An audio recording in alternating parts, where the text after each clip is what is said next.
আসসালামু আলাইকুম, সবাই কেমন আছেন? আশা করি আলহামদুলিল্লাহ ভালো আছেন। আমি আপনাদের দোয়া ভালো আছি। বরাবর মতো আমি আরেকটা নতুন ভিডিও নিয়ে আসলাম। কার্পু মাছ দো পেঁয়াজু। প্রথমে আমি পেঁয়াজ দিয়ে দিলাম, দিয়ে আমি কাঁচামরিচ দিয়ে দিলাম, দিয়ে আমি আদা রসুন ব্লেন্ডার করে একসাথে ওইটা দিয়ে দিলাম, দিয়ে কতক্ষণ কষাই নেব, নাড়াচাড়া দিয়ে নেব। দিয়ে দিলাম হলুদ গুঁড়া, দিয়ে দিলাম মরিচ গুঁড়া, দিয়ে দিলাম মিক্স মশলা, দিয়ে কতক্ষণ নাড়াচাড়া দিয়ে দিয়ে দিলাম বাদাম ব্লেন্ডার করা। আসলে একটা আমি রান্না করলে বাদাম দিই, সবাই বাদাম দেয় না। আসলে এক একজন এক স্টাইলে রান্না করে, তাই মনে কিছু নেবেন না। আমি এই স্টাইলে রান্না করি। আমার রান্নাটা কেমন হয়েছে অবশ্যই আপনারা কমেন্টের মাধ্যমে বলে দিবেন। যারা যারা আমার ভিডিওটা দেখেছেন, যদি আমার ভিডিওটা কোনো অংশ ভালো লাগে অবশ্যই আমার চ্যানেলটা সাবস্ক্রাইব করে দিবেন, আমার পাশে থাকবেন। অবশ্যই আমি আপনাদের পাশে থাকবো ইনশাআল্লাহ। যারা এই কাজটা করেছেন তাদেরকে অসংখ্য ধন্যবাদ। তাই রান্নাবান্নার কথা কি বলবো, রান্নাবান্না সবাই পারে, আমার আপুরা আরও বেশি ভালো পারে।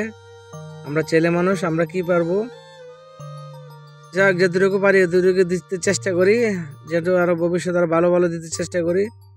যা মশলাটা কষানো হয়ে গেছে, এই জন্য আমি একটু টমেটো দিয়ে দিলাম, পেঁয়াজ কুচি দিয়ে দিলাম, দিয়ে আমি মাছগুলো দিয়ে দিব। মাছগুলো আমি অফ ক্যামেরা ভেজে রেখেছি। এটা হলো কার্পু মাছ, দিয়ে দিয়ে দিলাম মাছগুলো, দিয়ে কতক্ষণ দুম দিয়ে দিব, দিয়ে ধনেপাতা দিয়ে দিব, দিয়ে কতক্ষণ রেখে দিব, আমার মাছগুলো হয়ে যাবে ইনশাল্লাহ। আসলে রান্নাবান্নার কথা কি বলবো, রান্নাবান্না সবাই পারে। তবে রান্নাবান্না আছে আজকে এতটুকু থাকুক। আসলে আমার বয়সটা তেমন সুন্দর না, তেমন ভালোভাবে বয়স করতে পারি না। আমার আপুরা আসলে অনেক সুন্দর সুন্দর করে বয়স করে, এই জন্য আমার বয়সটা জন্য আপনাদের কাছে আন্তরিকভাবে দুঃখিত। আসলে বয়স দিতে দিতে আর সব কিছু ঠিক হয়ে যাবে। মানুষের সব কিছু নতুন থেকে ঠিক হয় ইনশাআল্লাহ, চেষ্টা করলে সব কিছু করা যাবে।